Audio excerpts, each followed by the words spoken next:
हिंगोली मतदारसंघातील हात्ता, साखरा, तळणी, सिंदगी राज्य रस्त्याचे भूमिपूजन मंत्री शिवेंद्रराजे भोसले व अध्यक्ष विधान परिषद राम शिंदे यांच्या हस्ते।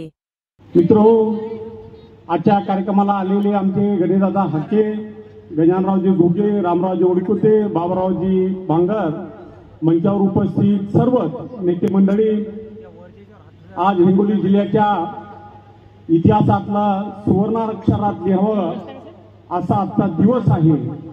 का तर छत्रपती शिवाजी महाराज, माता अहिल्यादेवी होळकरांचे वंशज रामजी शिंदे साहेब हे सुद्धा आपल्या या छोट्या जिल्ह्यात मला वाटतं दुसऱ्यांदा आलेल्या बंदपर्यंतचा कधी या रस्त्यानं गाडी सुद्धा नेता येत नव्हती असा हा रस्ता आज त्यावर 200 कोटी रुपये शासनाने आपल्याला दिलेले आहेत।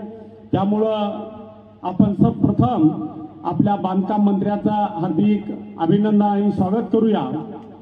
आजच्या या कार्यक्रमात आता आपण आले सर एवढे नेते, तर आम्ही काहीतरी मागितलं पाहिजे।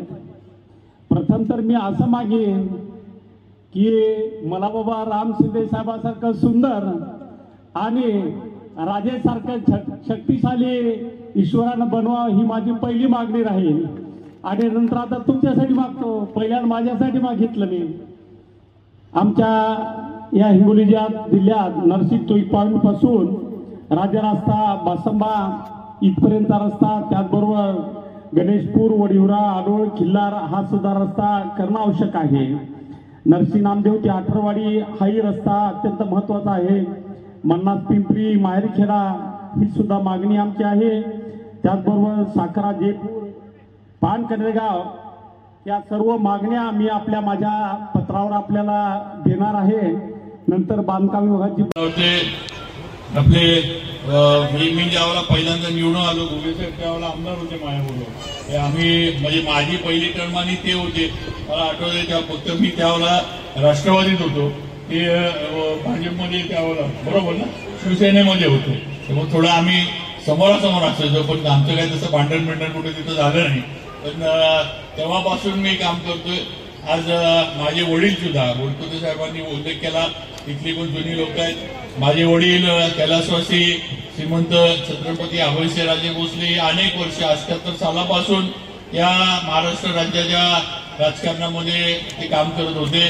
मंत्री म्हणून अनेक वर्ष सरकार मंत्री म्हणून त्यांनी काम केलं आणि आपल्या या विभागामध्ये अनेकांशी त्यांचे घनिष्ठ म्हणजे मैत्रीचे चांगले जवळीकीचे संबंध होते, ही वस्तुस्थिती आहे। त्यांच्या पश्चात मी काम करतोय।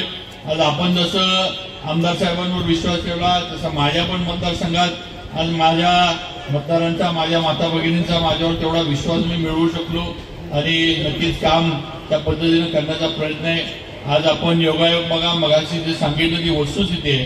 आज मी छत्रपतींच्या घराण्यातलं आमची आता 13वी पिढी आहे आणि याच ठिकाणी स्टेजवर ज्या पुण्यश्लोक राजमाता अहिल्यादेवींनी म्हणजे छत्रपतींनी स्वराज्याची सुरुवात करून दिली आणि ते पुढे चालवण्याचं काम अहिल्यादेवींनी केलं, ही वस्तुस्थिती आहे। त्यांनी सुद्धा जिथं जिथं आपली धार्मिक स्थळं, जिथं जिथं आपल्या धार्मिक याचा